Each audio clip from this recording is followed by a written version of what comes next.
Yo, it's that time. Get ready to unwind with Jillian on the mic. The best you'll find. Pop that cork. Let's start to chat on the Polywine podcast, where it's all that. Join the crew as we dive into the scene. Current events heated, know what I mean? Jillian sitting pretty while pouring the wine. Hot topics bubbling, everything aligns. From politics to the latest in fame. Reality TV, it's never the same. Grab your glass, let's raise it high. In the world of crazy, we're never shy. Polywine vibes, come on, let's sip. Gossip and laughter, all part of the trip. From strange news stories to Bravo. Hello, everyone, and thank you for joining us today on Polywine, where we like to take a deep dive into stories pulled from the media and have a fun time while breaking it down. I'm Jillian, and let's get into it. Well, today we're talking politics, technology, and the future of democracy with Dan Williams, a candidate for the U.S. House of Representatives in Florida's 11th Congressional District. Dan is taking a unique approach to his campaign through the Digital Democracy Project, exploring how technology can give voters a more direct voice in the political process and how to increase accountability in government. So, what could digital democracy actually look like? And how could technology help change the way our government works? Well, let's find out with candidate Dan Williams and Ramon Perez of the Digital Democracy Project. Welcome to the show. Hello, everyone. I am thrilled to have two special guests on the show today, Ramon Perez of the Digital Democracy Project and Dan Williams. How are you today? Doing wonderful. Thanks for having us. Thank you so much. Like I said, I'm so thrilled. Ramon, last time we had a conversation, I received a lot of really positive feedback. Wow, and great. From all over. So what you and your crew are doing at the Digital Democracy Project, very well received here. And a lot of interviews I did internationally, they really liked it as well. So it's catching on, and you and your team are doing something very exciting in Florida. And Dan, that's going to lead me into you. You are running for the primary. You're in the primaries for District 11 for the House of Representatives. So please introduce yourself to us and explain what you are doing for Florida. Yeah, so thanks for having me. My name is Dan Williams. Yeah, and I'm running for the U.S. House of Representatives for Florida's District 11, which is kind of Central Florida based. It's all of Disney, and it goes all the way out to the villages.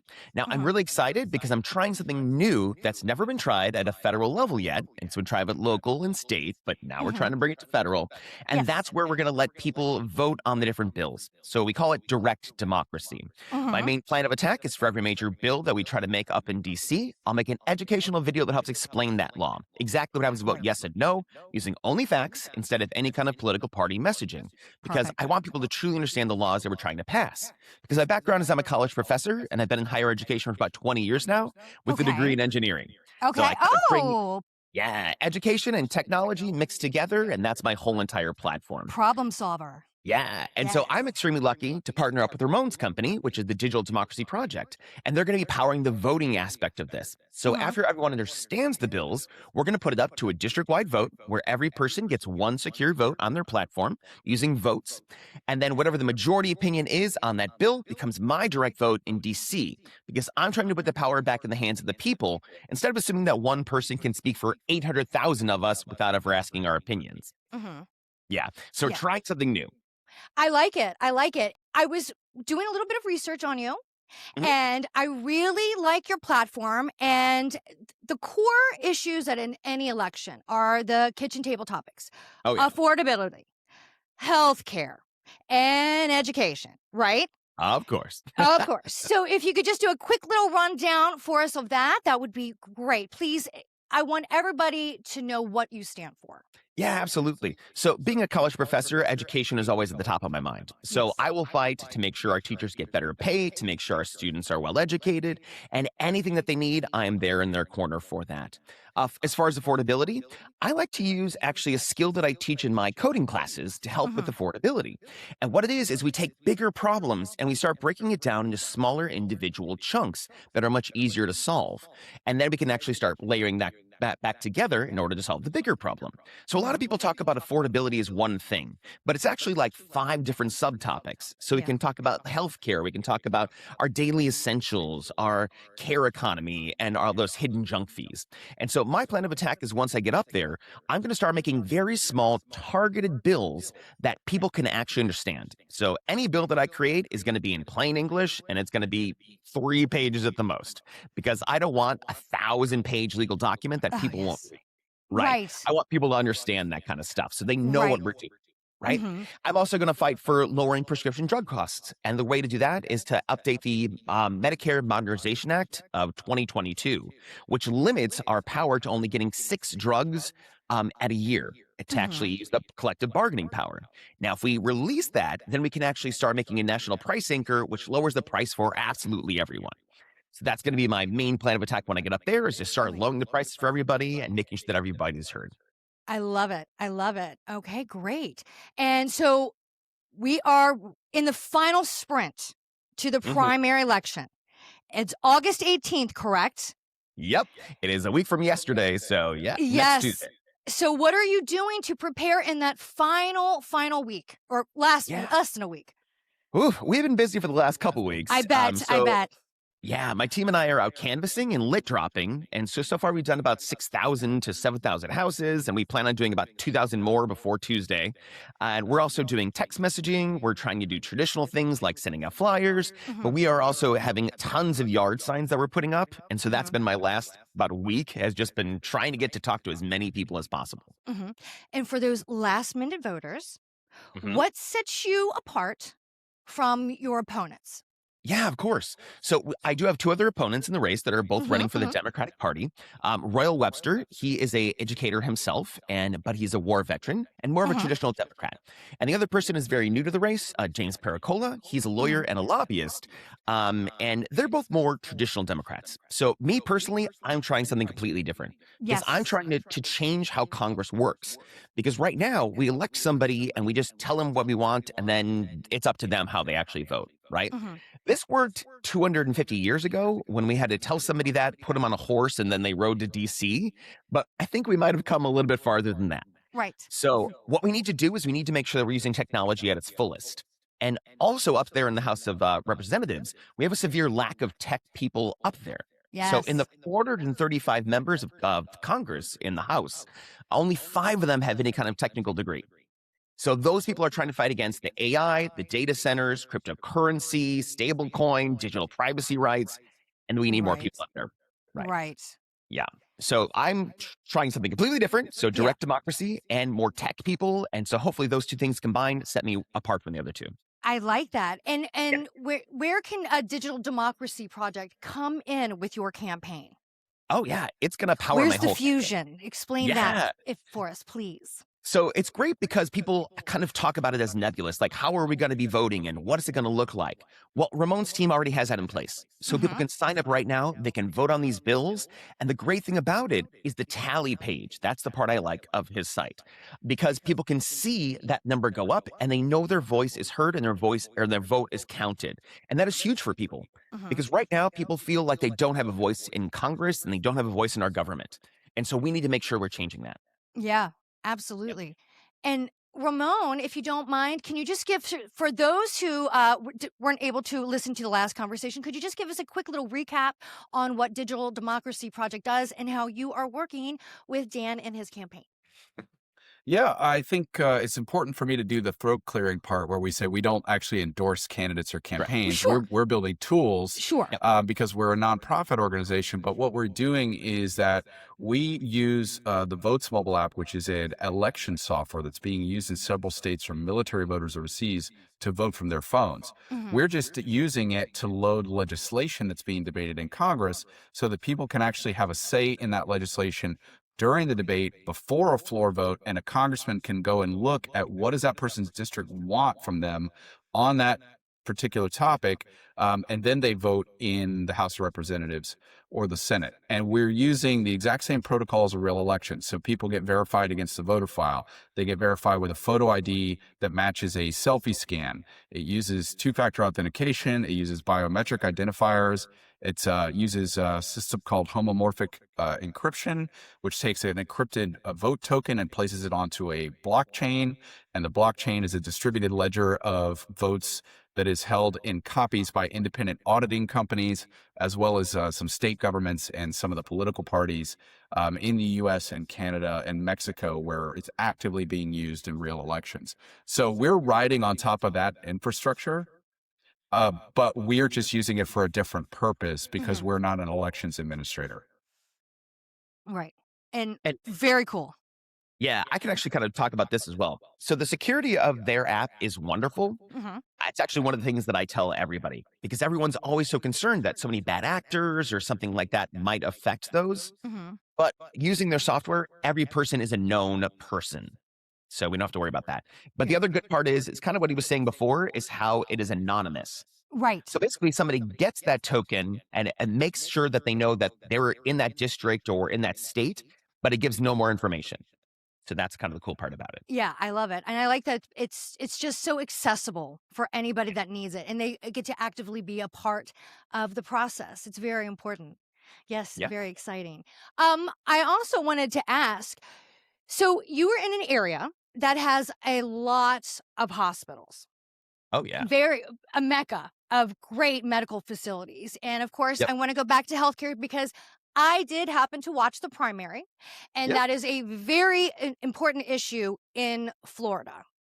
Yep. So you already gave us a little bit of information on what you want to do, but for people that are in long-term care and people that have families that are on Medicaid and Medicare, can you just please, I want to just circle back to that because it is an issue and is such a major factor. So if you could just really explain what you want to do there. Yeah, absolutely. And thank you for the question. Sure, We sure. actually have the villages in our Okay. district, and that is kind of an older generation. And so this kind of comes a lot more into play with our whole entire thing. Now, me personally, I am very left on the spectrum, and so I consider myself a progressive. So my plan of attack would be Medicare for all, because I believe that human rights is everyone's rights and Yes. everyone deserves free healthcare, right? And we need to make sure that that's going to happen for everyone, because everyone that I know is like one medical bill away from financial ruin. And we can't do that. And I also know people that don't go to the doctor because they can't afford it. And they're like, no, I'll just deal with the symptoms or I'll deal with some stuff instead of the $1,000 or $5,000 bill for it. Now, so that's what I really want to make sure that healthcare for all is going to be it. I also want to make sure that everyone is able to age in place. That's another big one as well. Yeah. Well, the reason I wanted to press that because I have a Yeah. child with disabilities, Yeah. so I kind of do a lot of work in that area. So I just wanted to make sure for anybody who had questions and some people that listen and know some of the background that they that is answered for them because again, it's so important, especially what's happening to our healthcare system right now. I would agree. So yeah, like even and- myself, I had a prescription that I take on a daily basis, and before it was $0. And with the new changes, then it was going to be $2,000 for a 90-day supply. And I was like, what happened? And then you have to start going back through it. And so it affects everyone on Yes. every level, no matter what's going on. Yeah, I like it. And the one thing what I really want to say that it really struck me with you when I was watching the primary is I did like how you just fresh. I like how you spoke. You hit all the bullet points and it was just common sense and just thank you. compassionate. And I really, really appreciate that. And I like how you were bringing the modern approach. Yeah. We need this right now. So please come back around and circle how you are working in the new modern era. And please promote Digital Democracy Project. You're doing good work. Yes, please. Yes. Yeah. So I'm a teacher by trade. And so Great. I've been a teacher. My family's like my sister's a teacher. Like we very much value education.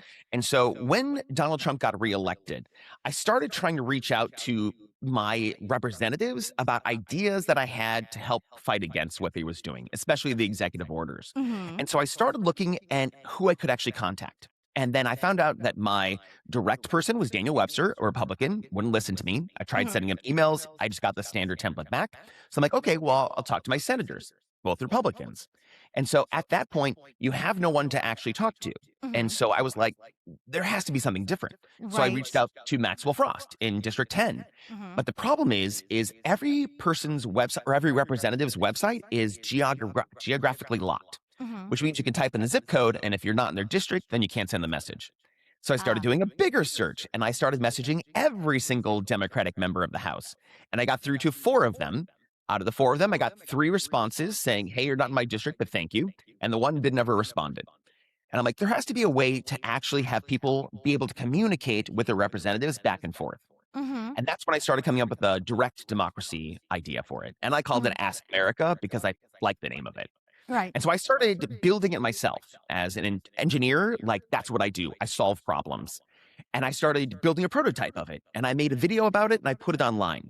And actually, the person that was going to be challenging me in the seed, Barbie, tagged digital democracy in the post and said, hey, this isn't a new idea. They already do this.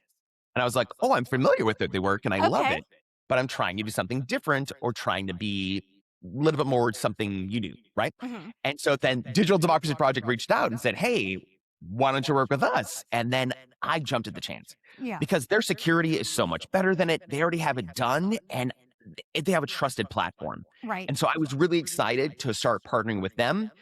But like Ramon said, I endorse them. They do not endorse me. Correct. That's Thank really you for important. clarifying. Yes, absolutely. Yes. Yes. Because they are nonpartisan and nonprofit, and that is huge. And they have to remain in the center. Yes, And so absolutely. some of their competitors were talking to me about it. And I was like, yeah, you can partner with them as well. If you'd like to do it, feel free. And I would give them all their information because I really feel that this is just a good tool for any representative, no matter the party or anything like that. Yes, I love the security, the legitimacy, and definitely it streamlines it for everyone. And you're hearing from your people and you know it. That's the kind of cool thing about it. 'Cause Yes. FOIA, right. FOIA requests, have you ever heard of those? The Freedom of I Information used to be a FOIA specialist in a job Ah. a lifetime ago. Oh, yes. Oh, Yeah, well, then yes. you know that Congress isn't bound by that. So Oh, yes. I tried to get Daniel Webster's call logs about the one big beautiful bill and he was talking about it. And they're like, oh, we don't have to give you that information. And I was like, why?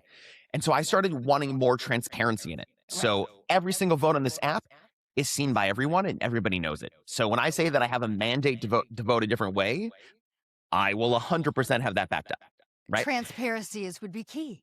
Yeah. 100%. And that stops Yes. corruption. And another way it stops corruption is by listening to my people. Nobody could buy my vote. So lobbyists up in DC have to convince one representative to get their 800,000 constituents. Mine flips it on its ear. So they would have to convince my 800,000 constituents of their idea to get my one vote. And so by its very nature, I'm going to be protected against that kind of corruption as well. Okay. One more good thing about it, the reason I love the Digital Democracy Project is it makes my platform extremely center, which is extremely important because in my district, we have 40% Republican, 30% Democrat, and 30% independent. So right now, we also have closed primaries, which means the independents can't actually vote for us. I know. But we need them in order to win in November. And so I keep trying to remind people that you should vote for the person that can get the most independence. Right. And by listening to them and making sure that everyone's voice is heard and having a platform that is very center, I think I'm the way to go for that. Yeah. As an independent, I appreciate that very much. Perfect. I do. Absolutely. Yes.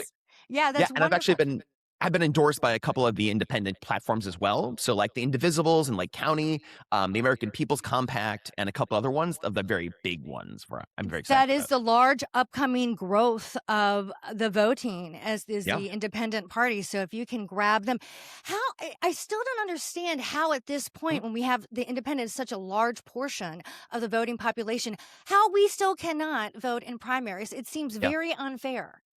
Well, Ramon, how can you change that, Dan? Florida actually specifically got against it. But we're doing a press conference tomorrow actually about trying to convince Florida to open its primaries for independents because there are 3.5 million, almost 4 million Floridians who don't have a say in elections effectively because not fair. Yeah, and then when you add in all the gerrymandering, we've done another round of gerrymandering. The districts are so heavily skewed red or blue that independents really have effectively no say come November either. I know. Because it's sort of baked by that point. So it's effectively disenfranchising 4 million Floridians. Yeah, that is And a that's huge also, obstacle you have to overcome right now yeah. in this process. Yeah. And whatever party takes the seat, you're always going to have like half the population that feels disenfranchised, Yes. right? And so by having a center platform, I value everyone's opinion just as much as my own because I think we have the same value system of it, right? Mm-hmm. And so your opinion counts as much as mine, counts as much as my neighbors, no matter what their party affiliation is. And we need a representative that will listen to everyone, which is huge, instead of fighting and drawing a line in the sand, which I don't think is going to help anything going forward. Yeah, no, absolutely. But I really did enjoy just your take on everything. It's very simple. It's Yeah. very simple. I like how you said you're an educator. So you Yep. are going to break it down. And that's what I mean, because we get so much jargon, so much Oh, yeah. fluff in the political conversation right now. Mhm. So just keeping it simple, straightforward, that's what we need. And I think would there's a agree. little bit of anxiety in this political sphere right now. So Oh, just yeah. giving us that calm when Yeah. we need it, I think is what is definitely needed right now. Me personally, I'm a very positive person and I'm Yeah. always excited. I'm full of energy. Mhm. A lot of people tell me that I'm very Disney. I did work at Walt Disney World for 25 years, so I get it. I love But it. even before I worked there, I was still the same. Yeah. So I look at it, I just assume that everyone is the best and I try to make sure that that's going to be it. And I come at everything via positive angle. And the fun thing about it is the royal who's actually running against me, we're friends. And so I invite him to like the things that I do because I want people to hear both sides of us because we're Mhm. both educators and we agree on 95% of all the issues. And so I don't understand why he should be my enemy. And it's not how that works. And so I make sure that people have all the facts and we take it from there. Getting along with your political components? What? Go figure it. I I know. We consider ourselves the know. unicorns. Right. That's Yeah. so funny. And plus, I like it to have a MacGyver with your Oh, engineering background in politics. We need that too. We need a fixer, not somebody you just know to that keep the main. Yes. the MacGyver used to be my nickname, MacGyver Oh, Jr. really? to be specific. Yeah, because I love building things like that. Like I am a tinkerer by nature and I'm a problem solver. I And love so it. I love MacGyver. Well, we need that. We Yeah, I would need agree. that. We just cannot Yeah. continue with the status quo because nothing's happening. You Yeah. know, it's a very ineffective Congress. So I am very charged. I'm very excited by this whole primary. Because something different's got to happen. I would agree. So I always tell people, like, I was in a room with like 220 Democrats at the Village's Democratic meeting. And I have a slide that says, how many people in this room are happy with our current Democratic Party? Out of the 220 people, not one person raised their hands. And yeah, I was then why are we voting for the same type of politicians and expecting different outcomes? right. Because that's the definition of insanity, is doing something the same way and expecting a different outcome. And I'm Yeah. like, we need something different, and this is the different. Yeah. Yeah. Yeah. So that's great. I And think Dan brings up a very important point here too, because he's up against the he's in a primary, which means that he's Mhm. got sort of the most vociferous partisans who are making this decision. And I think Dan could probably speak to how challenging that is Oh, yeah. to convince people to listen to the whole district. Using direct democracy means everybody has an equal say, right. but people who are voting on primary, they may not be all about that. So I think Dan could probably speak to some of the pushback he's been getting. Oh, yeah. So some people are just nervous about it and listening Yeah. to everyone because they think that a lot of the right all have the same viewpoint. And I would push back on that quite hard, right? Mhm. Because the people that are considered MAGA is very much a small niche thing on the right, Okay. but they're very Yes. loud. Mhm. And so everyone assumes that that is And all the strong. right. Yes. Right. And that's Yeah. just not the case. And with one of the things that actually endorsed me was the American People's Compact. And so they're wonderful because they're a research-backed company that has done extensive polling on America. And they figured out the 16 things that 80% of Americans agree on. Mhm. And these things are basically equality for all. And so that means making sure that human rights are everyone's thing. And I got pushback from the LGBT caucus, for example, here in Florida. And Mhm. I'm a GLAAD award nominated person, so Mhm. which is huge in the gay community for it. Yes. Yes. And they refuse to endorse me because they feel that they would be under attack because they're a minority. And I tried to explain to them that that's not the case.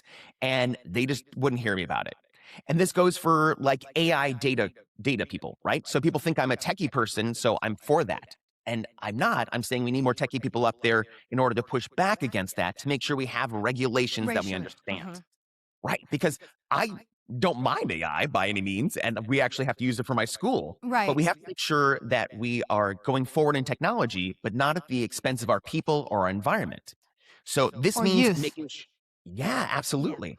And we need to make sure that we're strengthening our unions, because a lot of people are concerned about losing jobs to AI. Yeah. But that has to be at a legislative level, that we're making sure that the companies are putting this stuff in place to make sure that no one is hurt that way. Yes. Problem with not having techie people arguing against techie people is you ask a question, they don't understand the answer, and they can't really respond to it in real time. Yeah. So that's why we need more engineers up there. When you have Nancy Pelosi, and I'm no strike, but she doesn't even know what TikTok was. And she was talking, she got it wrong on the floor. I felt bad. Yep. I was like, oh no, but that is an example of it's just out of touch. And we need somebody who understands technology to push forth the right regulation.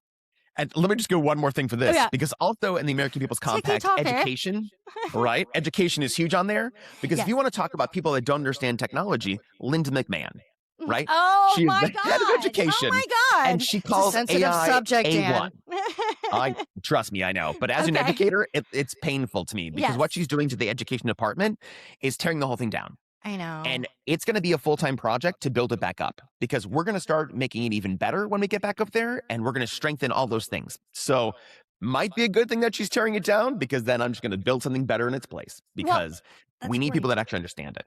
We do. May I just give a quick personal note?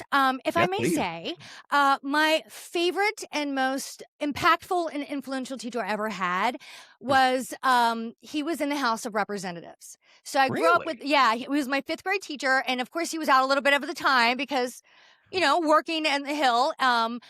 But when I was so fortunate to have that in the background. So as an educator, I want you to know sometimes those lessons last way beyond that time that kid's in your classroom. That's wonderful. He was just awesome. And I think that's probably why I loved it. So, that's great. We need more educators as well, because we do need to build up the education system. I would agree. I think there's 30 educators up in the House of Representatives. So I think there's 30 out of the 435. Ramon, did you have something? Well, I was going to say, coming back to this question about everybody having a voice, and you mentioned that there are people within the Democratic primary who are worried that you would be sort of a tool of MAGA. And I actually think that we get a lot of support from folks in MAGA, because MAGA is fundamentally a populist movement. Yeah. The concept with MAGA is that everybody should have, it's that people feel like they're not being heard.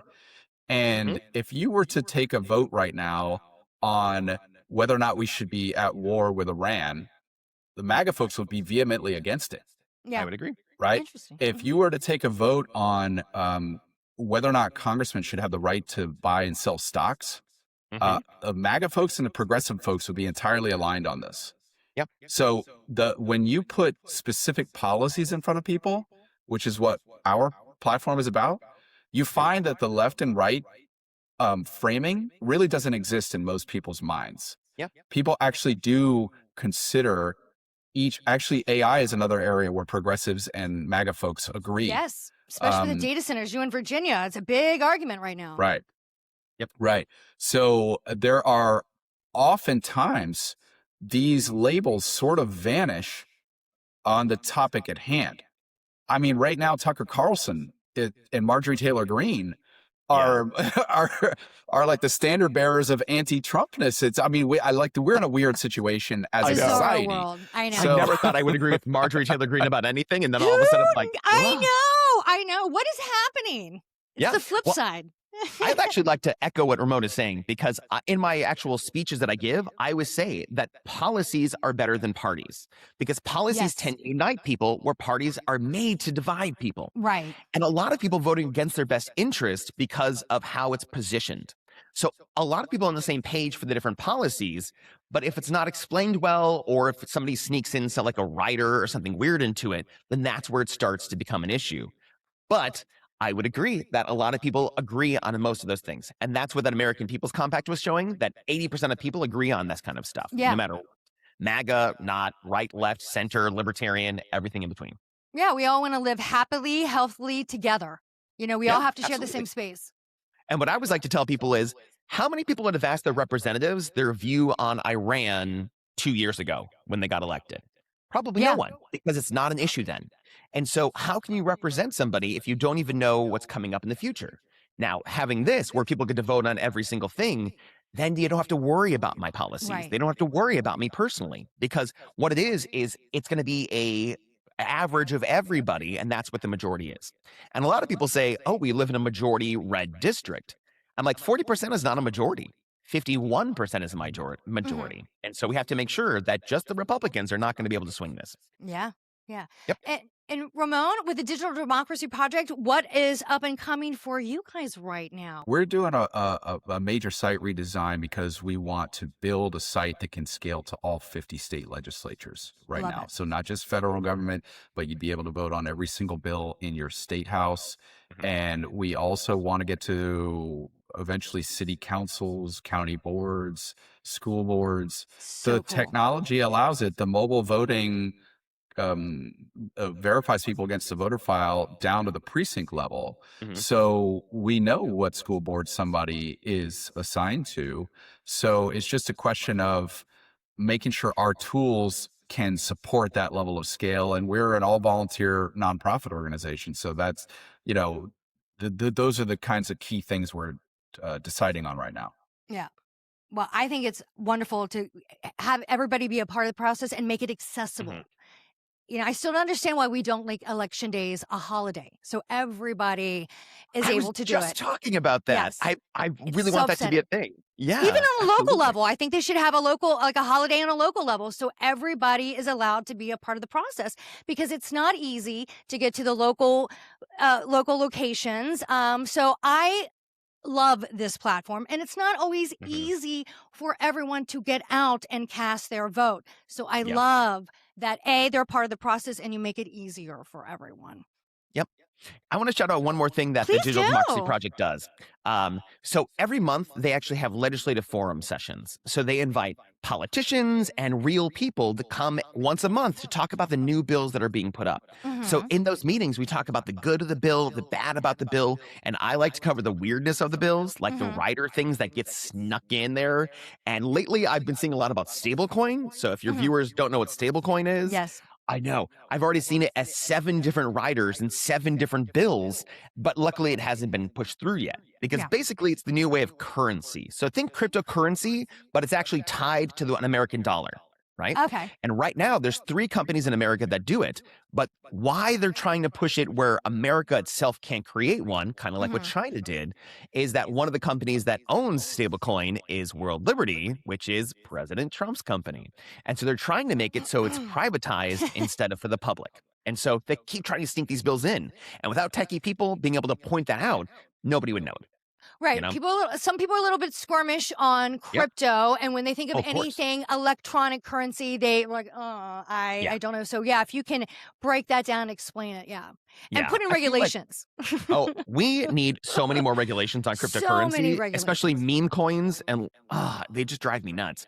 But like a lot of other things. But stablecoin is definitely a different type of crypto because it is really tied to the American dollar. Right. So it's going to be, in my opinion, I think it is going to be like the next step in currency. So I always tell people, like, I explain it like this. We started like trading an apple for an orange. And then I was like, all right, well, trade an apple for a stone, but that stone is worth 3 oranges. And then you basically get $1, and the dollar represents gold. And then you can kind of go back up. So it was dollars, checks, credit cards. But the thing that keeps going, like, needed to be done is the technology that actually makes it work. So checks originally, when you had it done, you had to fill it out, and it was like a whole manual process. Credit cards, if I don't know how old you are, but if you remember back in the day where you put the credit card in, you had that carbon copy where you have to and make, yes. yes. And then, but it didn't really catch on until the technology caught up where you could then insert your credit card and then do it.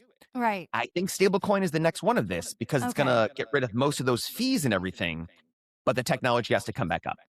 My only issue with that is if referring back to the old-fashioned credit card slide is when you would have like a power issue, an electronic issue, you would have to go back to manual. So that's the only thing. If you have an issue with electronic, with the money, that's my concern.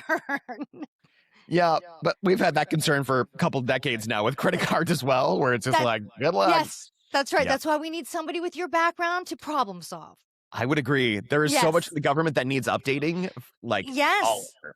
Yeah. Well, that's wonderful. I'm glad that you put your best foot forward on the primary. I like that you're putting yourself out there and taking a leap in such a big, daunting world of politics.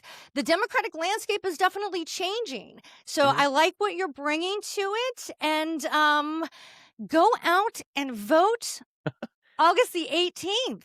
Thank you so much. I really appreciate it. Yeah. And if anybody wants to know more, they can find my website at danwilliamsforcongress.com. Please do. And anything else that you would like to include for anybody who's listening inside your state, outside your state? I think everybody I know has a friend or family member in the state of Florida. How can they tell them, say, hey, I heard this guy on the podcast. Are you familiar with this candidate in your area? This is what I like about him. This is his platform. Please explain just a quick little summary of your bullet points. I want everybody to know you. Yep, absolutely. My main thing is putting the power back with the people. So I'm trying to fundamentally change how Congress works. That is it. Because I hate what's going on now up there, and we need something different. My ultimate goal, if my pie in the sky, is to have the voting majority in the center that is controlled by our constituents. So we're always going to have the left voting left. We're always going to have the right voting right. But if we have that swing in the middle that's actually controlled by the people, then the people's voice is the one that's going to be making that decision. My goal is to prove that this works, and then start training other people to start doing it in other districts. So I'm going to keep Ramon extremely busy because I want other Dan Williams to pop up not only in Florida, but in any other state. And we'll help train them. We'll make sure that they have all the support that they need in order to make sure that their people's voices are heard. I like it. Well, in the world of politics, it is not a sprint. It is definitely a marathon. And I've got my eye on you. It's exciting. Yeah. Well, and I wish you so much luck and all the best on I really appreciate that. Thank you so much. Of course, you're welcome. And Ramon, I don't want to forget you. How can everybody find you? Dan, please, one more time, how can we find you? You can find more about me at danwilliamsforcongress.com and all the social medias. Okay. And Ramon, please tell everybody where they can find Digital Democracy Progress and anything exciting that is coming down the road for you guys, which I know you're going to be very busy in the upcoming months. Yes, we're at digitaldemocracyproject.org. We're a nonprofit organization, and this is truly a community effort. We're all volunteers, developers, legislative policy folks, organizers. So we need volunteers of anybody who resonates with what Dan is doing and sort of sees a vision for a new form of government, effectively a new way of legislating. Please reach out if you can help us out. If you're a coder, if you love policy and you want to just help us track legislation, we could use your support. And of course, we could use donations because that's how we pay for the servers and the software licenses. So please drop us a line. We'd love to hear from you. Well, I love the work that you guys do there. I always pass that along, and like I said, it's very well received. So I think people are enjoying it. So I really hope that it spreads to more states because I think it's pretty cool. I would agree. Yeah, absolutely. Well, I thank you guys so much for your time today. You have been such a pleasure. Best wishes to you, Dan. Good luck to everyone at the DDP, Ramon. Thank you. I hope you all have a wonderful, wonderful day. Not too hot. Enjoy the AC. Thanks for having us on. Take care. Good luck. Bye-bye, everybody. Thanks so much. Well, that is it for us today. Thank you so much to our guests, Dan Williams and Ramon Perez. If you like what Dan had to say, go check him out at danwilliamsforcongress.com. and get out and vote on August 18th in the Florida primaries. And if you like the work, what they are doing over there at the Digital Democracy Project, go check Ramon Perez and his team out at digitaldemocracyproject.org. They are really doing some fantastic work over there. And always, thank you so much for coming back to the show. It is always a pleasure. Go check us out on TikTok at Polywine, at Instagram at PollyWineTime, and listen to Polywine wherever you get your podcasts. Thank you so much. Have a wonderful day. We'll talk to you soon. Bye. And get out and vote. Bye.